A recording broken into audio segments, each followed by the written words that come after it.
Assalamualaikum warahmatullahi wabarakatuh.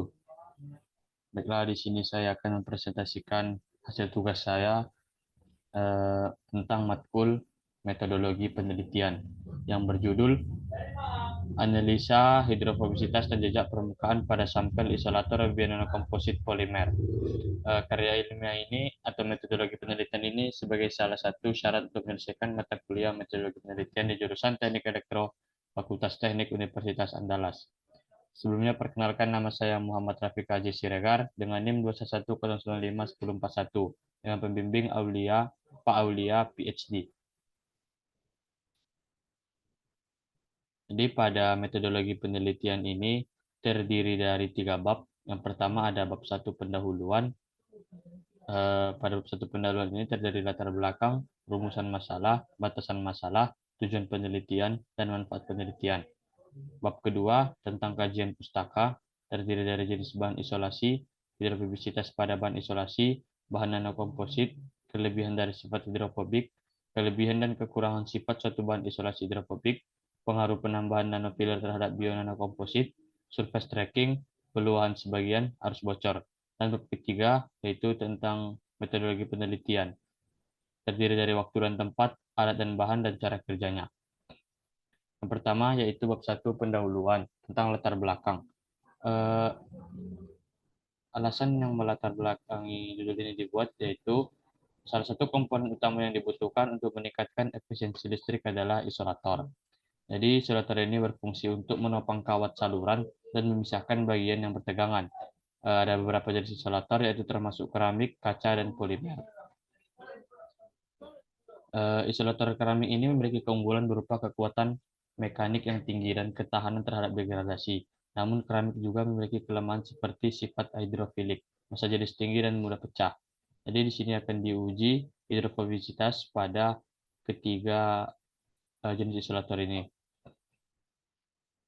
Kemudian dibuat juga judul ini karena merupakan studi sebelumnya dilakukan analisis hidrofobisitas dan surface tracking untuk mengevaluasi sudut kontak serta tingkat degradasi bahan. Yang selanjutnya mengenai rumusan masalahnya.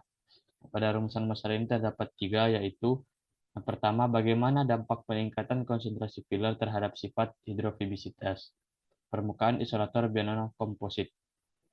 Yang kedua, bagaimana pengaruh penambahan konsentrasi filler terhadap karakteristik permukaan isolator bionanokomposit. Yang ketiga, bagaimana pengaruh penambahan konsentrasi filler terhadap karakteristik pelepasan sebagian isolator bionanokomposit.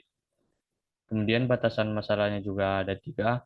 Yang pertama, penelitian akan membatasi fokus pada hidrofobisitas dan karakteristik permukaan isolator yang diuji menggunakan surface tracking selama 1 jam dengan menggunakan LDVA dan karet alam yang memiliki variasi penambahan alumina atau silikanya. Kedua, pengujian akan dilakukan pada komposisi bahan LDPE dan karet alam dengan variasi filler alumina atau silika sebesar yang tertera.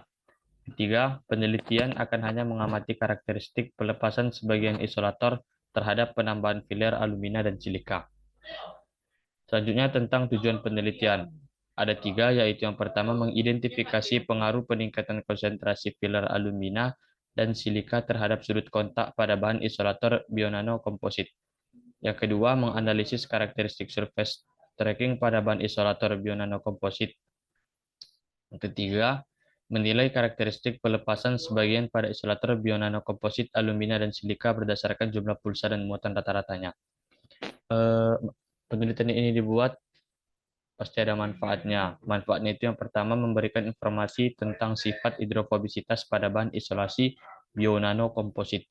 Yang kedua, memberikan pemahaman tentang karakteristik surface tracking pada sampel bahan isolasi bionanokomposit. Yang ketiga, memberikan informasi mengenai karakteristik pelepasan sebagian pada sampel bionanokomposit. Dan selanjutnya pada metodologi penelitian matkul ini ada bab 2-nya, yaitu kajian pustaka. Jadi pada kajian pustaka ini terdiri dari pengertian-pengertian konsep dasar pada bahan isolasi yang akan diuji. Jadi yang pertama jenis bahan isolasinya ada 3, yaitu keramik, kaca, dan polimer. Jadi ketiga bahan isolasi ini akan diuji. Selanjutnya ada hidrofobisitas pada bahan isolasi. Karakteristik dari hidrofobisitas sendiri ada 3. Ada bahan yang bersifat hidrofilik, ada bahan yang bersifat hidrofilik sebagian, dan ada bahan yang bersifat hidrofobik. Selanjutnya ada bahan nanokomposit. Komposit ini adalah bahan yang terbentuk dari pencampuran 2 atau lebih material yang memiliki sifat kimia atau fisik yang berbeda dan tetap terpisah.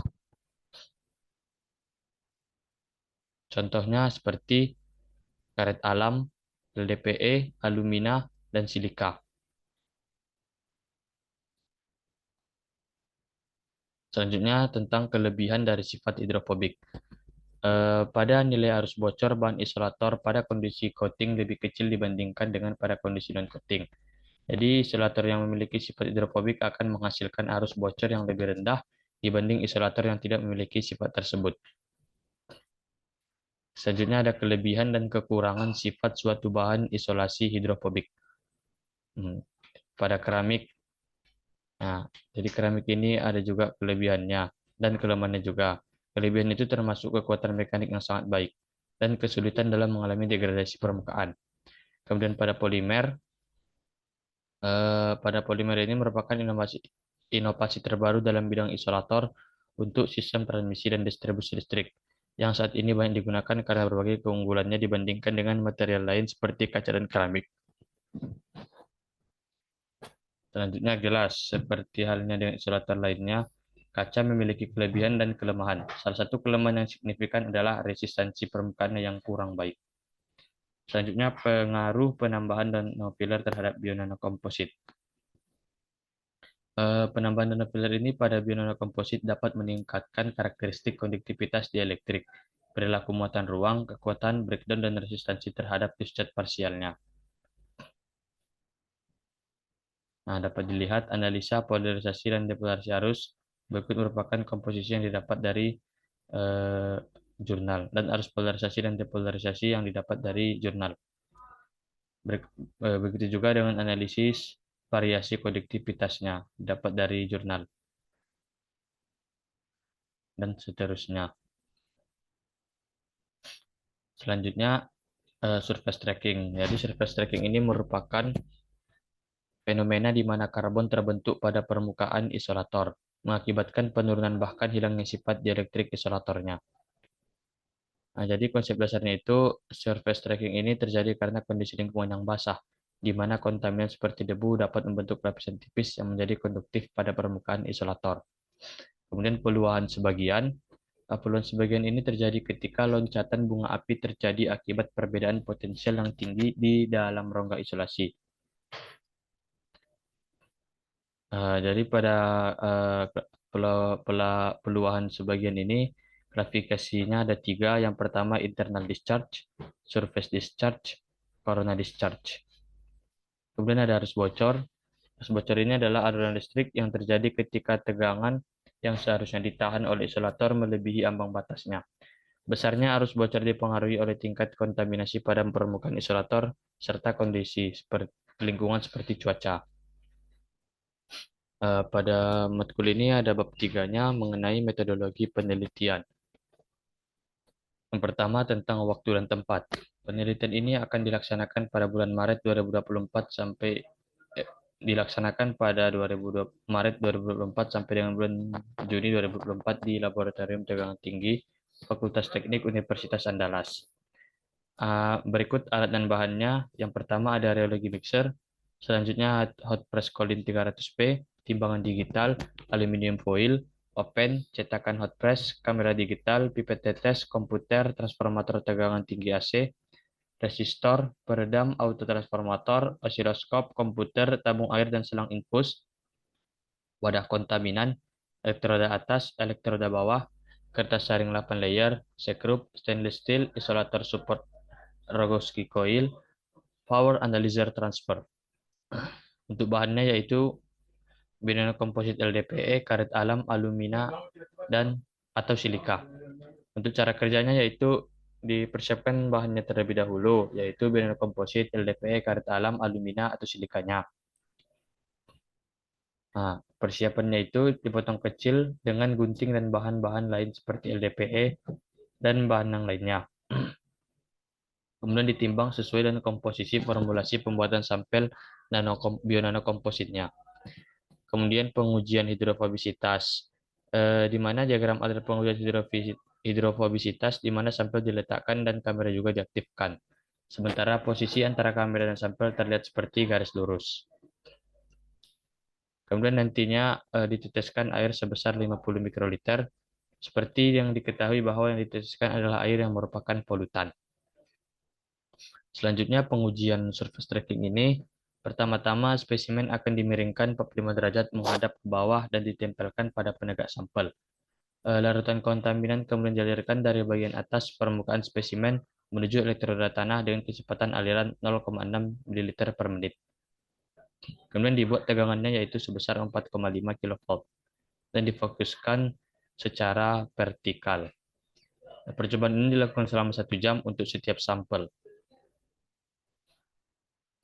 Kemudian pengujian arus bocor akan diamati pengujian surface tracking. Pengujian akan dilakukan setiap 10 menit selama 1 jam. Kemudian ada pengujian peluang sebagian. Ini akan diamati bersamaan dengan pengujian surface tracking. Akan diambil datanya secara real time untuk semua variasi sampel bionanokomposit alumina dan silika. Mungkin cukup sekian presentasi matkul metodologi penelitian saya. Apabila ada kata-kata yang salah, saya minta maaf. Wabillahi taufiq wal hidayah. Assalamualaikum warahmatullahi wabarakatuh.